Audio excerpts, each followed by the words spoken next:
Good morning, guys. Good morning, everyone. So I shared Loadrunner software with you. So please download it. Meanwhile, let the download be in progress. So we'll discuss so in the previous session, I explained what is HTTP request, what are the different HTTP request methods and request structure and response structure, right? And we will discuss like what is performance testing again and how do we do performance testing at a high level and why do we need to use performance testing tools. Right. First, let me explain what is performance testing at a high level and how do we do performance testing.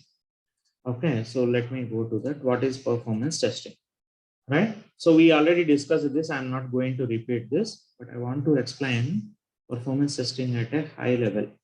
So how do we do performance testing? Yeah. Right. So when we are doing performance testing, I already explained what is performance testing and what are the different types of performance testing in the previous sessions, isn't it? So we already covered this. What is performance testing? What different types of performance testing and all are covered already. Okay. So now, so let me recap this performance testing and how do we do performance testing at a high level. So when we are doing performance testing, right, we will simulate the important business flows of an application, of whatever application you are testing. You will simulate the important business flows of your application. I already explained what is meant by business flow. Yes or no? What is meant by business flow?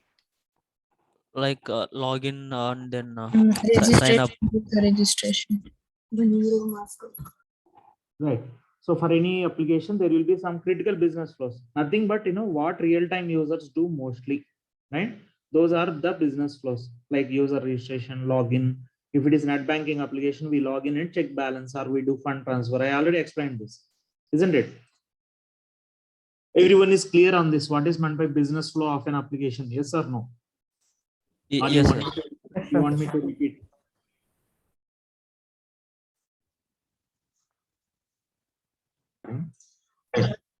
So I already explained what is meant by critical business flow of an application. Are critical or important? Both are same, right? So what is meant by critical business flow of an application? Are important business flows? For example, if you take a net banking application like ICICIbank.com or HDFCbank.com, HDFC Bank or net banking site, these are the critical business flows, are important business flows of the application. Means as an end user, you and me will be mostly doing this. Yes or no?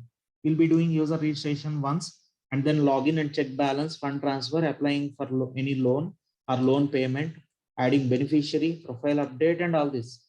Clear, guys? Credit card bill payment or utility bill payment, or once in a while we generate account statement. These are the important business flows for a net banking application.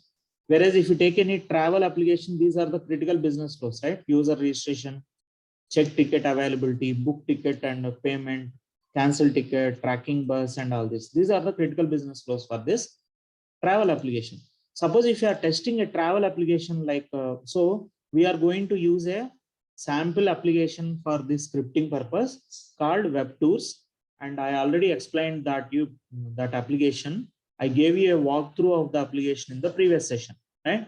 This is the sample application that we are going to use for scripting. So 1 second.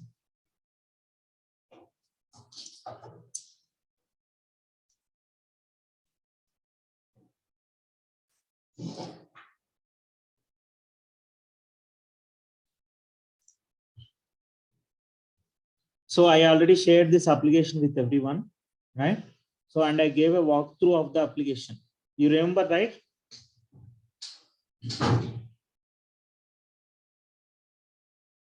The application. The previous session, I already gave a walkthrough of this application, sample application that we are going to use. Right? We will do that from the next session, recording the script and all. We will do that from the next session. Now, first, let's understand. So, how do we do performance testing? So, first what we do is we will simulate the important business flows of the application, right? To simulate the business process, we need scripts for each of these critical business flows. Okay. Let me mute everyone. There is some background noise, please. Right. So, what we will do is we will generate scripts for each of these business flows.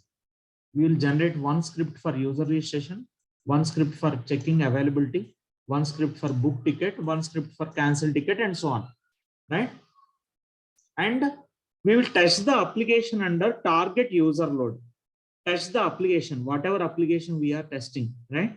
We test it under the target user load. What is meant by target user load also I explained. So every application will have certain user load, right? For example, for IRCTC application, there will be 1 to 2 lakh users at any point of time. Average number of users will be around 1 lakh. I already explained this. Yes or no, guys? Right? Those who started joining newly, please go through the recorded sessions. Lakshmi and I have Akhil Ranjan. So I already shared the playlist URL to you. Please go through that recorded sessions over this weekend. Fine. If you want to continue, right? Now, so let me come back to this. Yeah. So we need to test the application under target user load, right? And how to test the application under target user load? For example, let's assume that you are testing some application, web application, whose target user load is just 1,000, right? Means it has 1,000 users per day. Let's assume that we have 1,000 users and we need to test that application with 1,000 users, right? So without using any tool, can we do a load testing for that? If you want to do a load test with 1,000 users, we need to engage 1,000 people, 1,000 testers and 1,000 machines, right? Able to see my screen, right? Yes. Yes, sir. Right? So we need to engage like 1,000 users and 1,000 machines and someone to coordinate them, all those 1,000 users, and they should coordinate like this, right? All of you click the go button again, right? So suppose if you want to see how much time login is taking, right? So they should click that login button altogether at once, right? And we should, even though, so it's first of all, this is very difficult and collect, engaging 1,000 testers and 1,000 machines, right? That itself is a impossible task, right? So even if we engage those many number of testers also, we cannot collect the response time for from each machine. Yes or no? Suppose we want to measure the response time of login step. So what should we do? We should collect, for each user, how much time login is taking. We should collect from 1,000 machines, which is practically not possible. Agree with me? Yes. Right? And we cannot collect and analyze the results. Here you see, right? So first of all, this is next to impossible. So collect, if you see, for example, so if some applications will have 1 lakh users, for like IRCTC will have 1 lakh users at any point of time. So can we engage 1 lakh testers and 1 lakh machines? No, right? So and also, even though if we can arrange those users also, it's difficult to collect and analyze the results, right? If you want to repeat the test again, like that is also next to impossible. So that is why manual load testing is problematic. Manual load testing is practically not possible. Is this slide clear, guys? Yes. Right now, for that, what we will do is, but we still want to test the applications with say 1,000 users or 1 lakh users. So what we do is, in performance testing, we will prepare script for each of these. One script for user registration, one script for checking ticket availability, one script for book ticket, one script for cancel ticket, and we will run these scripts. We will run these scripts using some testing tool, some performance testing tool like LoadRunner or JMeter. Or there are many other tools in the market. I have listed out what are the important performance testing tools in the market here in one of the slides. So here you see, right? So you see, these are the important performance testing tools in the market. Okay. The one I have highlighted are, these are more prominently used. Most of the companies use this either LoadRunner or JMeter or NeoLoad. Apart from that, we have a couple of other tools also like WebLoad, Micro Focus, SIL-Performer, IBM RPT, Gatling, Locust, Grinder. These are different performance testing tools in the market. Clear, guys? These are the important performance testing tools in the market to simulate, to create the scripts and to generate the load on the application that we are testing. Any queries so far? No, sir. Are we Yes, clear? yes. Everyone clear on this? So what is server-side monitoring tool and load mining tool? Okay. And what is So the when we use are of it? doing that, when we are doing that load testing or performance testing, right? So we have to monitor the servers, your application server, web server, and database server. So any web application will be typically made up of these, consisting these three different servers like web server, application server, and database server, right? Any web application consists of web server, application server, and database server. So when we are generating a load on the system, right, we have to monitor how much is the CPU utilization, memory utilization on the servers. So those are the server monitoring tools. I'll explain that later. Once we complete scripting. Yes. Okay. So suppose when I am performing load testing on any server, so that time I also install these tools in my machine. Not in your machine. You should install these monitoring tools on the servers, web server, app server, database. Okay. Thank you.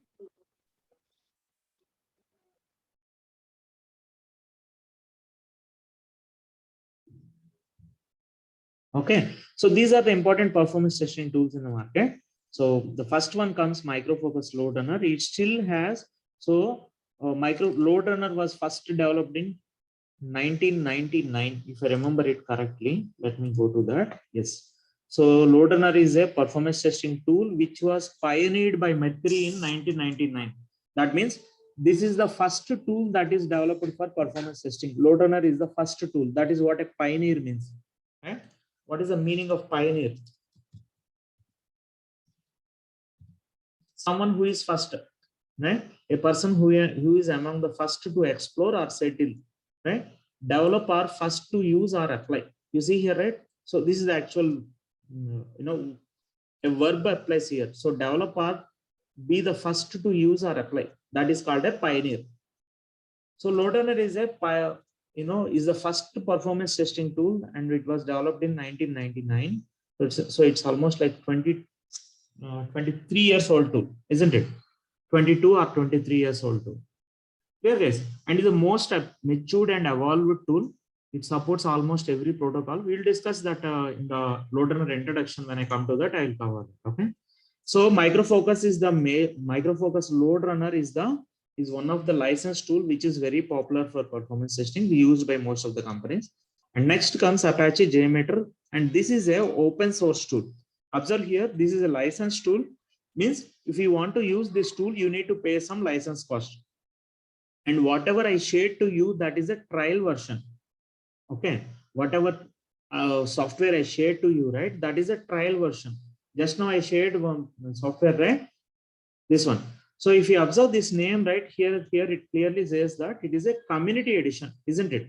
See the tooltip, Load Runner 2021 community edition. Means community edition means nothing but trial version. Clear, guys?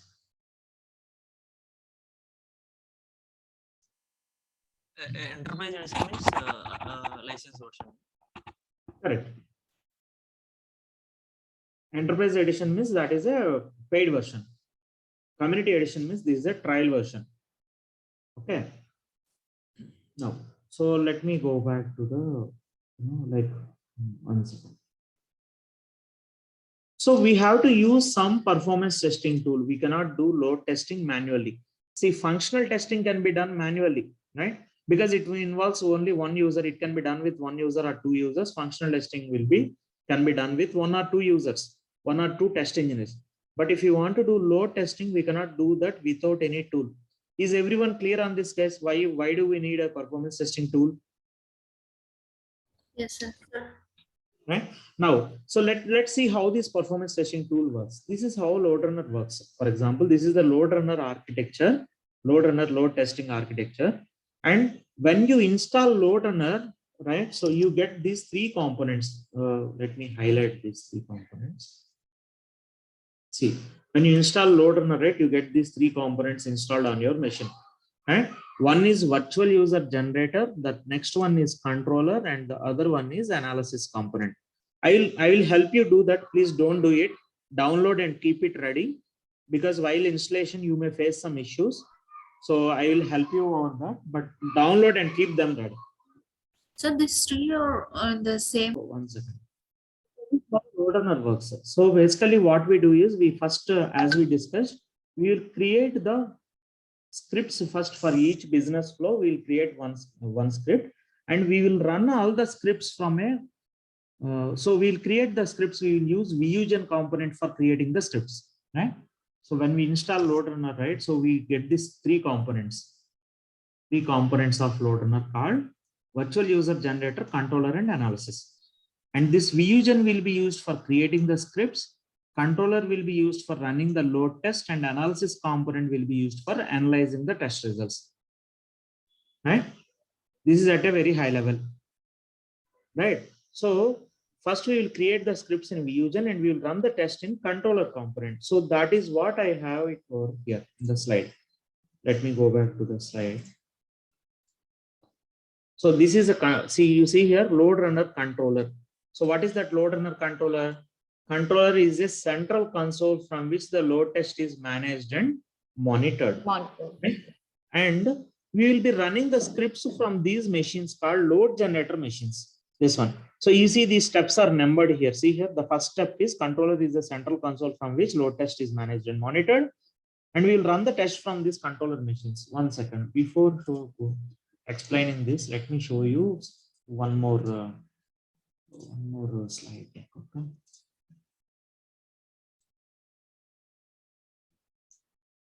Yeah. So first we will plan the load test. Let me highlight this.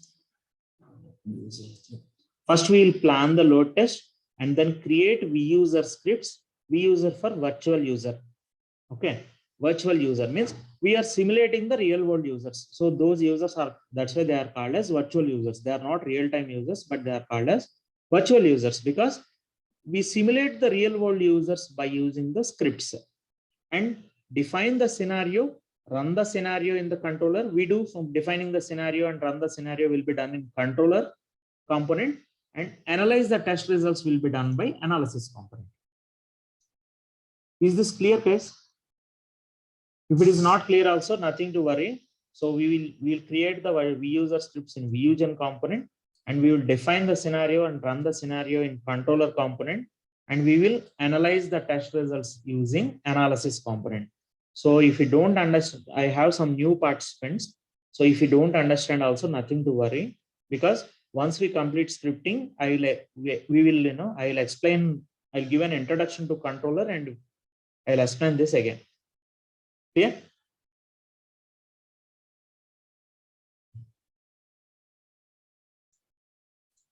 Now let's go back and see like how LoadRunner works. Right? This is the LoadRunner architecture. Right? So let me go to slide mode.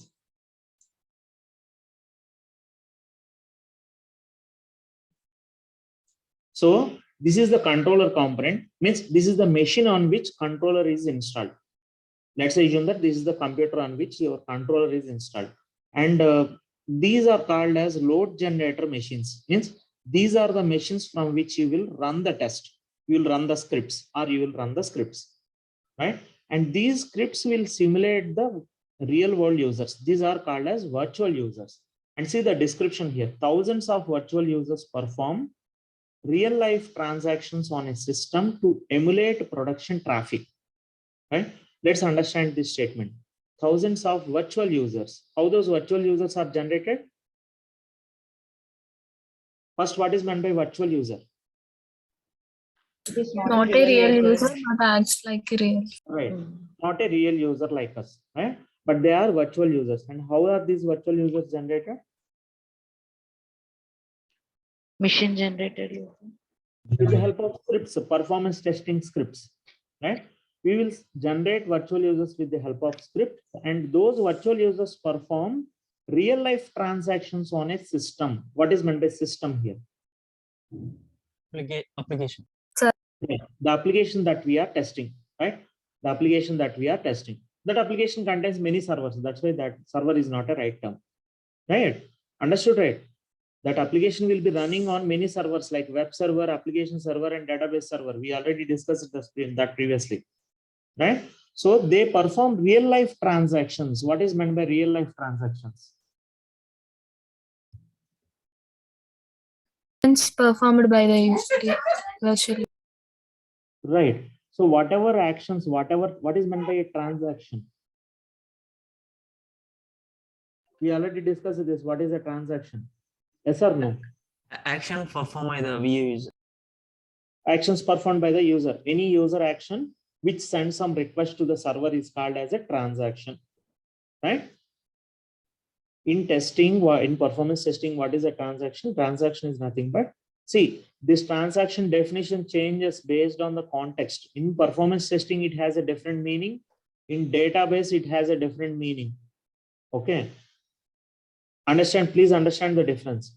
So in database, a transaction has a different meaning. Suppose you are doing some fund transfer, right? In database, I am explaining in database terms. Suppose you are doing some fund transfer to someone, right? So then some money should be deducted from your account and added to the other account, beneficiary account. Yes or no? That whole thing is called as a transaction in database terminology. In performance testing, what is meant by a transaction? Any user action that involves some request to the server, that is called as a transaction. Let me show you the definition.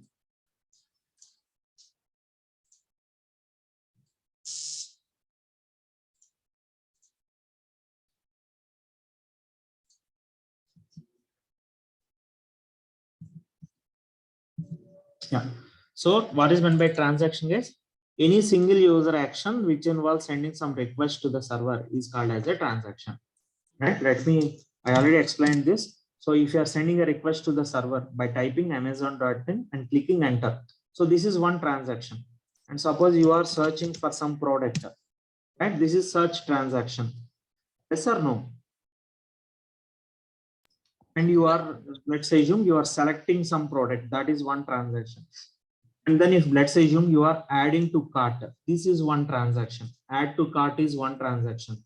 And if you click on proceed to buy, that is one transaction. And now you have to log in, right, to complete that transaction, right? So this is one transaction. Again, login transaction. This is a login transaction if you are logging in here. Clear, guys? Yes. Right? Everyone clear, guys? What is meant by a transaction? Now, Yes, sir, what clear. does this perform? What do we use the scripts for? We will use the scripts to simulate the real world users, right? To do the load testing, isn't it? To simulate to emulate. Emulate means nothing but simulate. Emulate and simulate are synonyms, right? Emulate and simulate, those are synonyms. Words having same meaning. So we will simulate the production traffic. Production traffic means in the whatever actions will be performed by in the live environment, right? We will be simulating that production traffic. Is this statement clear now?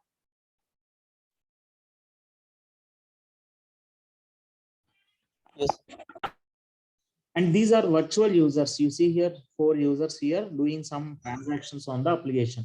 Those are virtual users, right? And what do they do? What does this arrow marks represent? These arrow marks. What does this arrow marks represent? They simulate. They do the real world user actions. Means production machine meda. So whatever transactions we perform as an end user, we perform, right? Those actions will be simulated by these virtual users, and they will. And let's assume that this is your application under test. Whatever application you want to test, right? Application under test. And any web application or any mobile application, it will have one web server. You see this web symbol here. Let me go to slide mode otherwise to make it bare. Is it visible now? You see a web symbol here, right? Spider web. You see a spider web symbol here, right? So this is your web server, this is your application server, and this is your database server. This is the this is the symbol that we use for database. Yes or no? If you have some, if you remember in your academics, you might have come across this, right? So this is your web server, this is your application server, this is your database server. So these will simulate, and this is your whole application, whatever, right? Our application that you are testing, isn't it? So these virtual users will be generating load on the application. Means real time low live environment low, if you take any application like Flipkart or Amazon or IRCTC or Redbus or any application. So whatever real-time users do, they will simulate, these virtual users will simulate those transactions, right? And what is a transaction? What is the definition of transaction, guys? Action performed by virtual user. Right. Any single user action, whatever action is performed by a real user, right? Or any user, any single user action is called as a transaction. Clear? So there will be thousands of virtual users perform real life transactions on a system to emulate production traffic. Is this clear, guys? Yes.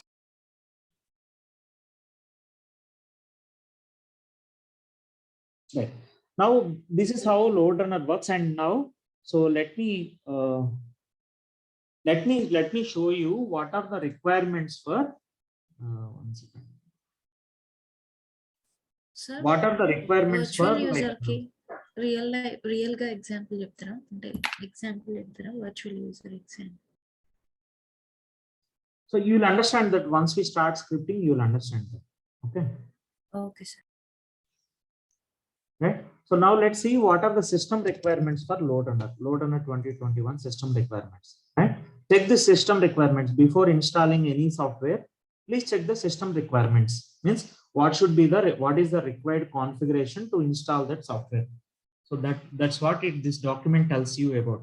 See, this is version 2021 load runner professional and load runner enterprise. So whatever I shared you is load runner professional software. Okay. And load runner is providing, Micro Focus is providing trial version only for this load runner professional. We don't have a trial version for load runner enterprise. Ignore that for time being. So whatever I shared to you is load runner professional. Clear, guys, everyone? This is load runner professional version. Okay.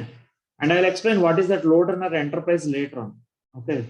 So it's a bit early now to explain that. Now coming back to the hardware requirements. First, let's see what are the hardware requirements. Right. So your processor should be having 8-core CPU. Recommended configuration is 8-core CPU. However, 2-core CPU also works. Now let's see how to check that, our processor, whether how many cores our processor have. Let me show you how to check that. Okay. So you can open Task Manager over here and go to Performance tab and select Process CPU. Right. And you see here there are 12 logical processors on my laptop. So this is what cores cores is number of cores is 6 here on my machine. Number of cores on my machine is 6, right? So recommended one is 8-core CPU. However, your load runner software works on 2-core CPU as well. Can you please check and ping me in the Zoom chat how many cores your CPU is having? Every one of you, please do that as soon as possible and pinging it in the Zoom chat, guys. Check this and ping it in the Zoom chat, everyone. I got only 2 responses till now. Okay, 2 cores till now, 2 cores. Yes, please make it fast. Open Task Manager, everyone. Open Task Manager. How to open Task Manager, right? Everyone, right click on the system tray. This bottom black color bar is called as system tray or task bar. Right click on that and open Task Manager, and you get this Task Manager window. Right. Initially, this is the first time that you are opening Task Manager, it will look like this. Please see here. If this is the first time that you are opening Task Manager, it looks like this. Click on more details. Then you will get all these tabs and go to Performance tab and click on CPU and see how many cores your processor has. Right. So Subhadatta has 6-core processor. Other will be checking that on a daily basis. So you should know how to check that. What is your CPU configuration, memory configuration, and all this. So don't copy paste the other information. Don't copy paste the information shared by others, please. Okay. Please don't cheat yourself. If someone is doing that, please don't do that. So check what is how many cores your CPU have. If you have joined from mobile phone, let me know that you joined from mobile. Okay. So not like don't ping some, don't copy someone else's information, guys. right? So this is how you can check the CPU and memory configuration. That this is one way. Now, so let me go back to the system requirements document, right? And memory should be RAM. Your RAM requirement is some 8 GB RAM is minimum. However, you can use it on a 16 GB is recommended, right? So this load runner 2021, if you want to run this software, right, you should be having recommended RAM capacity is 16 gigs, right? We read it as gigs. GB is read as gigs. However, like 8 gigs of RAM also will be sufficient. Even it will run on 4 gigs also, but it will be faster. It will be very slow when you have a 4 GB of RAM, right? It will run. So, but load runner software will run even though you are having 4 gigs of RAM, but it will be slower on that. Recommended is 16 GB of RAM. Next, coming back to this disk space, I'm highlighting the important one space. Available hard disk space is 50 GB. Means you should be having 50 GB of free space in your C drive. If you don't have 50 GB of free space in your C drive, install it in D drive or E drive. It will work. Okay. So there is no rule that you have to install a software only in C drive. There is no rule as such. You can install the software in any drive on your machine. Clear, guys? Sir, nadi C drive. Yes. C drive. Naku C drive ఒకటే ఉంది sir. నేనేం చేయాలి? What is the free space that you have in C drive? 22 GB sir. 22 GB. You may face some issues like while installing. Clear some files. Delete some any unwanted files and folders and try it. Okay, and try it. If it works, well and good. Otherwise, we'll see what to do. Right. And next, coming to the operating system, this is another important requirement. So for load runner 2021, you should have 8 or higher version. If you are using a Windows operating system, it should be this load runner 2021 cannot be installed on Windows 7. That's what I want to highlight here. If because I heard like few people have Windows 7 on your machine. Operating system is Windows 7 on your machine. So what to do if you have Windows 7 is I will share the old version of load runner 2020 version that will work on Windows 7. Clear, guys? Guys, able to understand or no? Yes. For load runner 2020, the system requirements are like only Windows 7. It will work on Windows 7. Let me show you that as well. So this is the system requirement for 2020 version. Load runner 2020 version. Okay.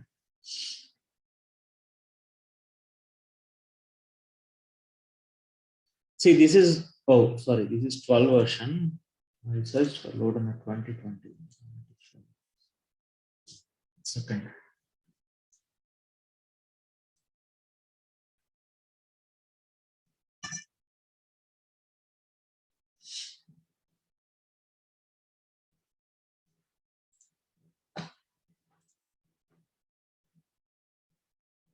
Yeah, so this is 2020 version. So if you see this document installation guide, right, it will be mentioned somewhere that let me search for Windows.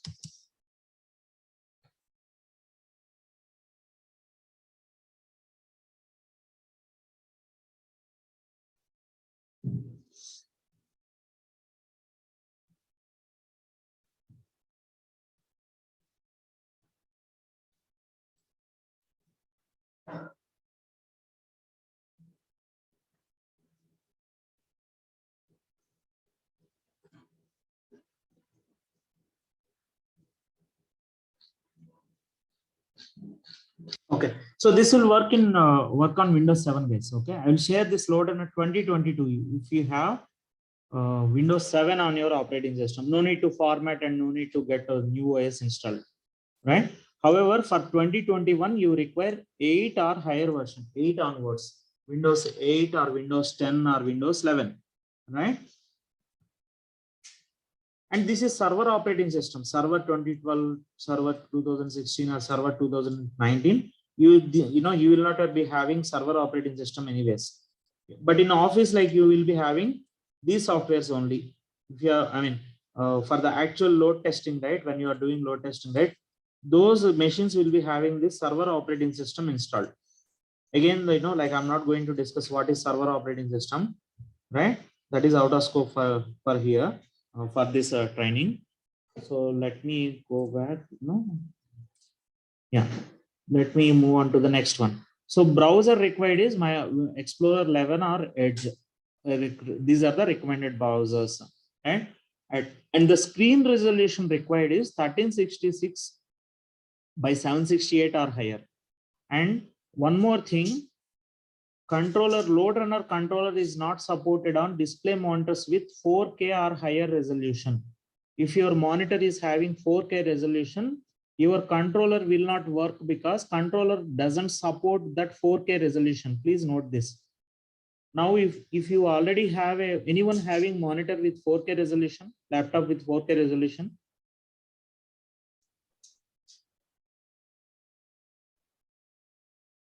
anyone, guys? No, sir. You know what is meant by resolution, screen resolution? How to check the screen resolution, guys? Right click on here and you'll see somewhere here display settings are personalized. Okay, these options will change based on the operating system. So let me see. Yeah, so here it is. This is your screen display resolution. This is my screen resolution currently. Okay, and mine is a 4K resolution screen. Let me show you. Okay, so what is meant by 4K resolution? See, this is 3840 by 2160 pixel. This is called as 4K. 4K refers to horizontal resolution of around 4000 pixels. So if your display resolution is this one, 3840 by 2160 and higher, that is a 4K resolution screen. Okay, so this is my, if you are seeing this number here, that means my laptop supports this much resolution. It supports 4K resolution up to 4K. Understood, guys? 3840 undi kada, almost approximately 4000. Is it clear, guys? But I reduced it to 1920 because controller doesn't support that resolution, 4K resolution. So when this resolution will be helpful when you are watching movies, you will get more clarity, right? You will get a more clear picture, crisp and vivid picture, right? So however, when if you want to use these softwares, right, your software should support that resolution, and load runner doesn't support 4K or higher resolution. Is this clear, guys? So your controller will not work. Controller component will not, you cannot open controller. Okay, if you have 4K screen. Clear, guys? Office machines will not be having that anyways, 4K screen, but some of you may be having 4K screen. That's why I am explaining this. 4K resolution screens, some of you may be having. All right, guys. And so you cannot launch the controller if you have a 4K resolution screen. So you should go through the system requirement documents. And one more thing, you can't install load runner software on a MacBook or Macintosh OS, right? You can't install load runner Vusion component on a Apple laptop. That's what I want to say. Fine. Does anyone have a MacBook, guys? Apple laptop? Someone asked me in the WhatsApp group, like how to install. I have a MacBook. Someone told me that they are having a Apple laptop and how to install load runner on that. Please respond, guys. I asked you, sir. But, Yes. yeah, That's why what we have did is we have installed the UTM software. Using that, we have installed Windows 11 in that, sir. okay. VirtualBox. You install VirtualBox, and then on top of that, you have to install some Windows operating system. Yes, sir. Right? Yeah. Yes. So I made one video on VirtualBox. If you don't know what is VirtualBox or if you want to install VirtualBox, I have one video on my YouTube channel. So let me quickly show you that. I did it before last year, 2 years back almost. right? So this is the video where I explain how to install Oracle VirtualBox on a Mac OS, right? And how to install LoadRunner, how to install Windows operating system on top of VirtualBox, and how to install LoadRunner or any other software which are not supported directly by Macintosh operating system or Mac OS, right? This is for those who are having Apple laptops only, guys. Clear, guys? Okay, so coming back to this, these are the system requirements. And if you have Windows 7, if anyone is having Windows 7, I will share LoadRunner 2020 version for you. That's all I want to say. I want to clarify. Fine. Now let's go back to that. I will share you one more slide deck where I explain what are the software required for this performance testing. Let me share you that as well. Software and required for sample applications required for performance testing. Let me share this slide deck also with you.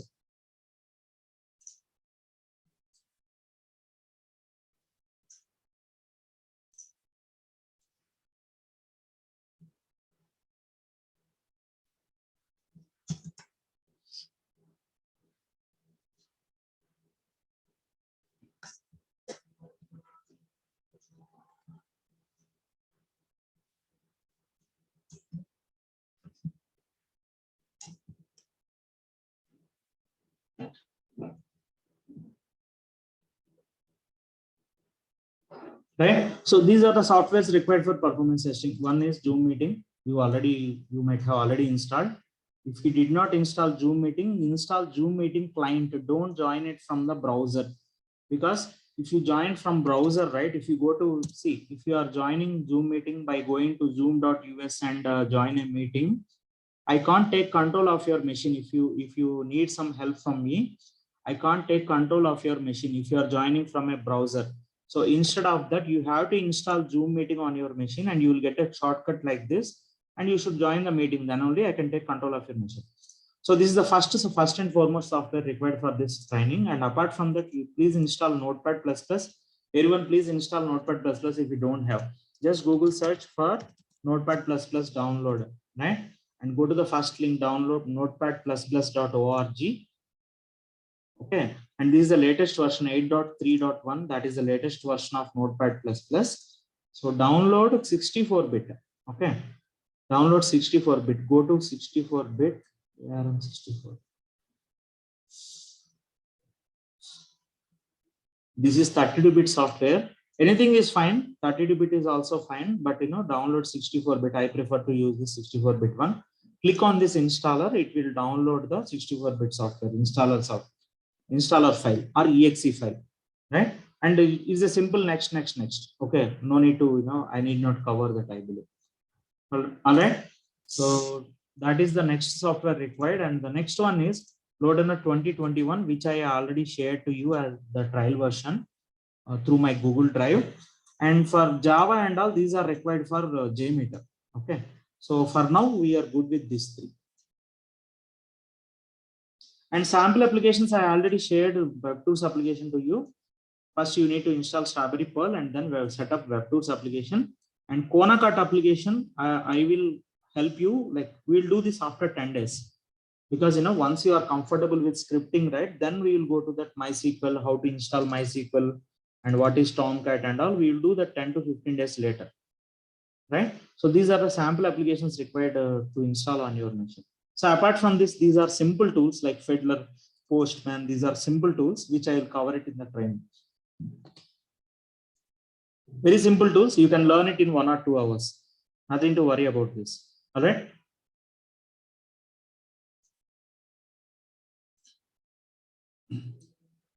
So, and also, like, I have one video on LoadRunner installation. I will share that. Please go through that video. And I will also share one document where we have step-by-step navigation, so that we can utilize that time for covering the concepts. Okay, I will share the LoadRunner soft. I prepared one document for LoadRunner 2021 installation with the screenshots. I will share this to you. Please follow this, and so it's a simple next, clicking on next. That's it.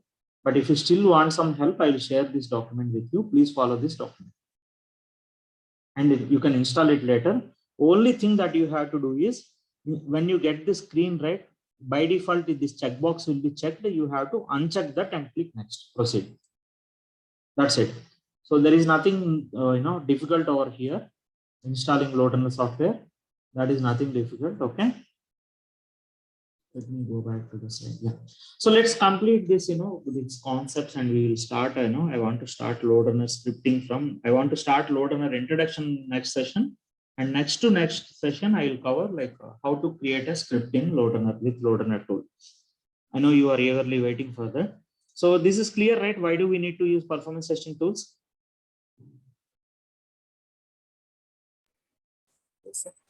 Right. So do you want me to help on that load runner installation, or can you do it if I share this document? Please share the documents. Sir. Sir, when I'm installing Notepad++, it's not able to install. Let me pause. So as Karishma faced issue on Windows 11, right? So if anyone else is facing issue with this 64-bit version, try to install this 32-bit version. And we have seen just now, like she was able to use Notepad++ by installing 32-bit software on Windows 11. Right, Karishma? So Yes, sir. you have Windows Yes, sir. 11 Yes, on sir. your Windows 11 operating system on your machine, right? Yes, sir. Yes, sir. Okay. Yeah.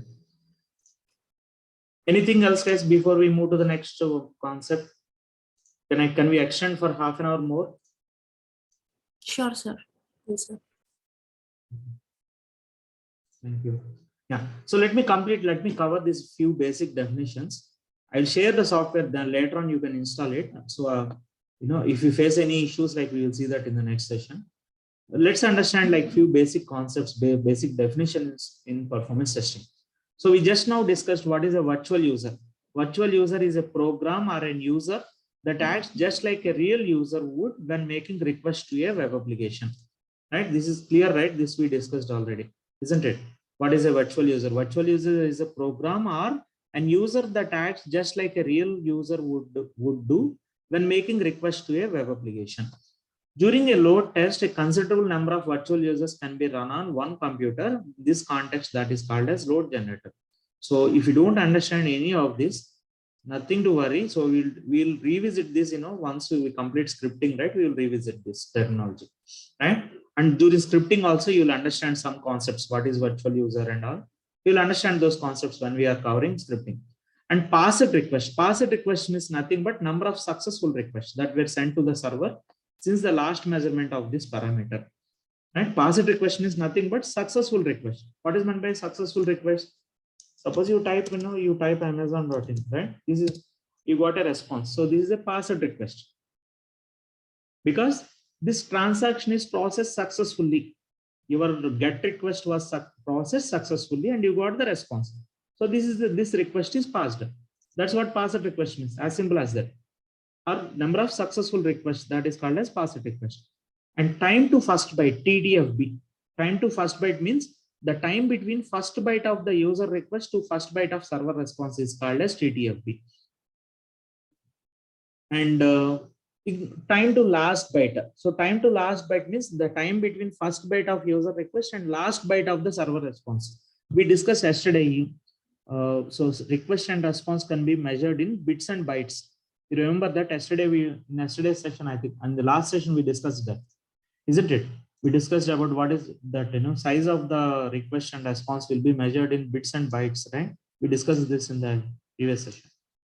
So that is what we bytes, I'm referring to when I say byte, right?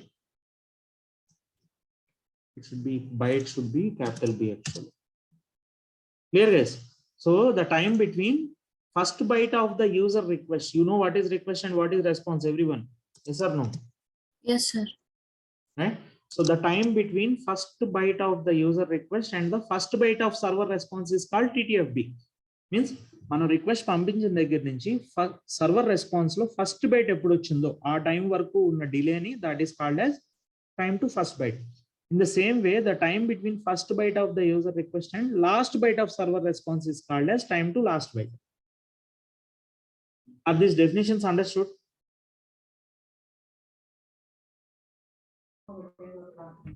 Or else I will explain these concepts later, guys. If you let me, we can discuss those concepts later also. But we need to understand what is transaction response time before starting scripting, right? Let me explain what is transaction response time, right? I already explained what is response time previously. So how much time it is taking to load this response or to get the response from the server, that is called as response time, right? And response time is also called as round trip time. It's also called as round trip time. What is meant by round trip time? Why it is called as round trip time? So let's understand that. So response time measures the performance of an individual transaction or a query.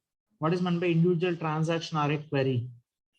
Suppose you are typing amazon.in, that is a transaction. Suppose you are searching for some product, that is a search query. Yes or no? Clear, Yes, guys? sir. Right? So, and how much time that operation is taking, or how much time that transaction is taking, that is called as response time. In other words, response time is the amount of time from the moment that the user sends a request until the time that the application indicates that request has been completed. Right? It is the amount of time from the moment a user sends a request till the time application indicates that the request has been completed. Right? Or else, in other words, it is the total time it takes from a user when a user makes a request until they receive a response. This is a simple definition. Response time is the total time it takes from when a user makes a request until they receive a response. Is this definition clear and simple? Yes, sir. Okay.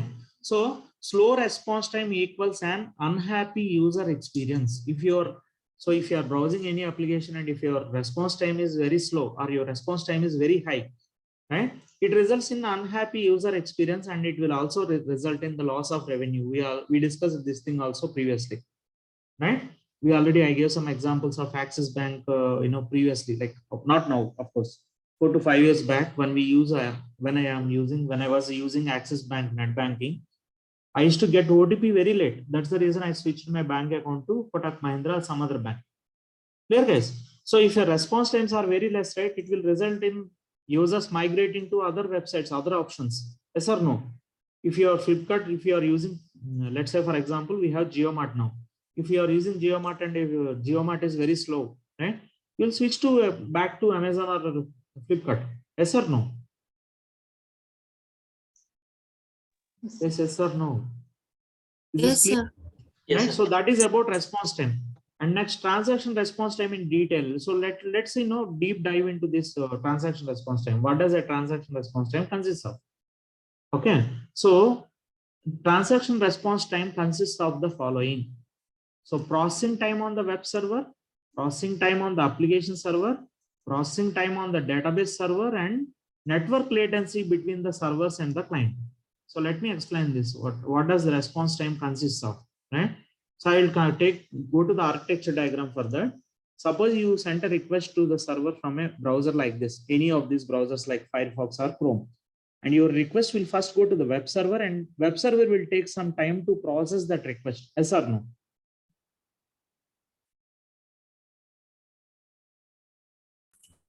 Yes, sir. And that request will be, web server will take some time to process the request. First, it will see whether it is a request for a static content or dynamic content. If it is a static content, web server will be having that page and it will send that page directly to the user. But if the request is for a dynamic content, for example, if you are searching for some product on Amazon or Flipkart, right, the web server will not have those details. It should go fetch those details from the database server, right? So for that, what it will do, that request will be sent to application server. Application server will run that code, select all products from products table where product name is equal to iPhone. It has to run some query like that, and it has to fetch that data from the database, right? So again, application server also takes some time. It may be in milliseconds or seconds, but it will take some time to process the request, right? So some time will be spent on application server, and if the details are there in the database, right, application server should establish a connection with the database, right? It should establish a connection with the database, and then it should run a query and get that product details for you. Or if you are searching for trains between Hyderabad to Bangalore. So all those details will be stored in the database server. Now that application should run that query and it should get those details, right? And application server will send the response to web server. Web server sends the response to the browser. That's why this web server is called as presentation tier. Why I'm repeating this? We have some new participants. That's the reason I'm repeating this, right? So your response time consists of processing time on the web server, application server, and database server, and network latency. Is the definition understood now? Does it make sense now? Your response time consists of processing time on web server, processing time on application server, processing time on database server, and network latency between the servers and the client. What is meant by network latency? Okay, I will explain this network latency with a good example that everyone can understand, I believe, right? Suppose you place some order in a Zomato or Swiggy or any other app, right? You placed an order for food on these platforms like Swiggy or Zomato, let's assume, right? Now, there will be, so let's assume that it is showing some half an hour, right? So that half an hour time, it will be consisting of how much time that food should be prepared, what is the time required for preparing your order, and also there will be some travel time, right, for the Swiggy or Zomato executive to deliver that your order to you. Yes or no? Yes, sir. So that is a travel time. So if the travel time is more, if there is more traffic, it will take more time. This travel time will be more. Yes or no? Yes, sir. Right. So this is the time taken to deliver your order will consist of food preparation time as well as travel time. Yes or no? Yes or no? Yes, sir. Sir, Right? yes, sir. So in the same way, suppose you send a request to the server, right? It involves some processing time as well as network latency. Network latency means your request should travel from your laptop or desktop to over the internet to the server, to Gmail or Flipkart or Amazon server. And for traveling in the network, right, the time taken for traveling in the network, for the request to travel in the network is called as network latency. Understood or no? What is network latency? Yes, sir. Very important question for interviews, guys. What is network latency? So, and it will be one of the top first 5 or 10 questions. Okay. Right. So if you don't, right, very important question. So if you are sending some request to some Gmail server or Flipkart or Amazon, your request will take some time to get processed on each of these servers. And also your request should travel over internet, right? You are connected to internet and your Gmail server is somewhere in Mumbai or Delhi, right? Or else, you are using State Bank of India net banking, right? State Bank of India, I know that State Bank of India has headquarters in Mumbai and they are using a data center in Mumbai, right? So your request should travel from your computer, suppose you type on onlinesba.com, right? You type onlinesba.com, right? So this request should go to your SBI net bank, SBI servers, which are there in Mumbai over internet, right? Yes or no? Yes, sir. Yes. So it will take some time to travel over the network, depending on your computer speed, on your network speed, your Wi-Fi router speed. It will take some time, right, to travel over the internet. Yes or no? If your network card is, if you are on a slow connection, if you are using mobile data, you may get this page will be slow, very slow, right? But I am using a internet connection, high speed internet connection. That's why you can see that page is getting loaded in fraction of a second, isn't it? Yes. Right? Every page is loading in fraction of a second. But there will be some network latency. There will be some time spent in the network, right? Now, when I say network, right, it can be over internet or it can be between these servers also. Is it clear now what is network latency? What is meant by network latency, guys? Yes, sir.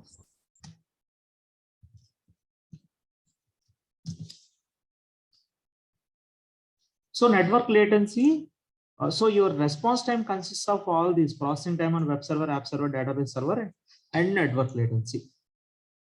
Are we good here? we don't need to discuss this now at the moment. I will explain this later. Okay, so a bit early to discuss this. What is end user experience? What is page rendering? So we'll discuss that later. Okay. For now, understand what is meant by response time. And I gave the clear description over here. Right. Next, what is network throughput? What is meant by network throughput? Network throughput is nothing but sum of bytes sent plus byte received. Simple definition, simple formula. Network throughput is equal to bytes sent plus byte received. And now bytes sent means this is nothing but request size. And bytes received means nothing but response size. Right? Suppose you type, onlinesbi.com. Let me show you that. Let me open a new browser. So you type online as, let me open developer tools. Okay. Let me type this URL onlinesba.com. Okay. Now observe here. There will be some, see here, 2.6 MB transfer, 3 MB. So let me show you this something. Okay. See, this is your request size, onlinesba.com. The size of the request is 12.5 KB, 12.5 KB. Observe that 12.5 KB transferred over network. Resource size is total is 60.6 KB. So anyways, this is the, see, request will have some size, right? And in the same way, you receive the response from the server, this page, right? That will also have some size, right? So, and there is how much data transferred for this, for this on accessing this web page is, there is some around like 3 MB of data transferred. Means byte sent plus byte received is around 3 MB. Here you can see 3 MB resources. Clear case? And how many requests traveled? Observe here over the network. We typed only Gmail onlinesba.com, but observe here there are total of 46 requests that are sent to the server. Right? We'll discuss that later. How these are. I already explained this, with WebTools example. How these many requests are getting called. I already explained this. Yes or no? Yes, sir.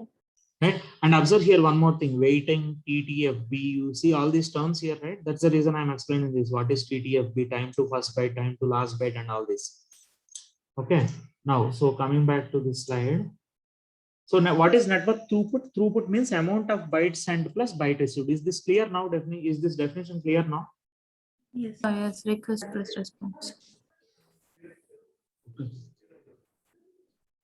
And throughput is measured in units of kilobytes per second, kbps, and it is a measurement of bandwidth consumed during the test, right?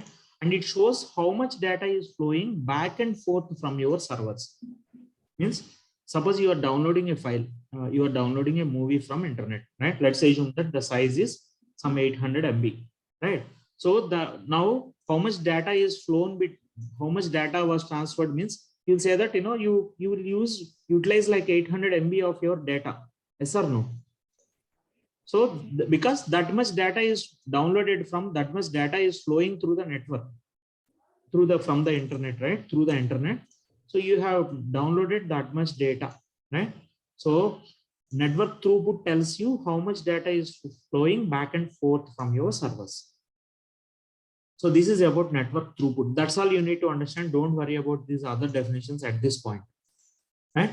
And anyways, you have this PPT with you. You can refer to that anytime. Once we complete the scripting sessions and testing, right, then you will understand this. These points you will understand that later, right? And next, requests per second and hits per second. Another important interview question, very important interview question. What is the difference between? What is the difference between? Did I explain this as request and a hit? Between a request and a hit. Did I explain this? Or they can ask in this way, what is the difference between request per second and hits per second? Or what is the relationship between hits, request per second and hits per second? They can ask in this way also.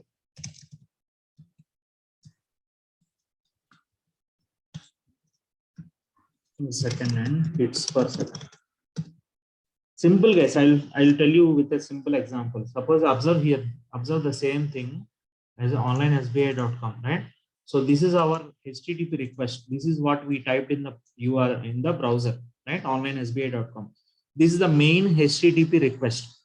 However, when we send this, we have sent only one HTTP request, but internally there are around 46 calls made to the web server. Means these many requests are made to the web server. Yes or no?